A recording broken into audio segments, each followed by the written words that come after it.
Hi, I'm David. Today we're going to look at this function, f of x equals x cubed plus 2x minus 1, and we're asked to find f inverse of 2. Okay, you might think that the first thing to try would be to find f inverse of x, but it ends up you don't need to find f inverse of x in order to find f inverse of 2. And in fact, if you went about trying to find f inverse of x here, you'd run into a little bit of difficulty. It's kind of a challenging algebraic exercise to try to find f inverse of x. But luckily, we don't need to do that. We just need to find f inverse of 2. Okay, so let's remember how f of x and f inverse of x kind of relate to each other. So if I write the equation f of x equals y, and f has an inverse, I could just as easily write f inverse of y equals x. Those two things mean the same thing.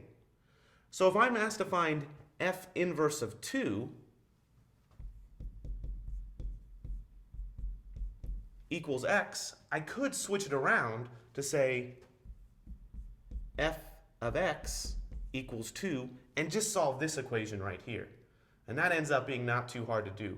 So let's look at our original equation, x cubed plus 2x minus 1, and try to solve it with a 2 on the other side.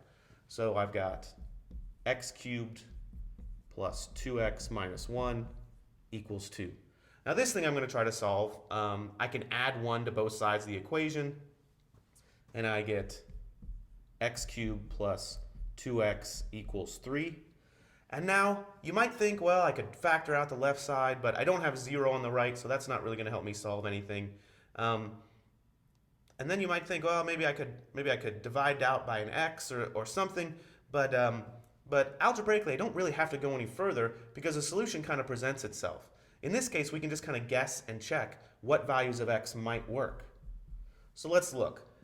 We can kind of guess and check. If I pick x equals 0, that definitely doesn't work. You're kind of looking what different values of x could I plug in to get a 3, and it becomes pretty apparent that if I plug in a 1 right here, I get 1 cubed plus 2 times 1 equals 3. This ends up working just nicely. I don't have to solve this equation in any sort of analytical way. I can just kind of guess and check to see what this is.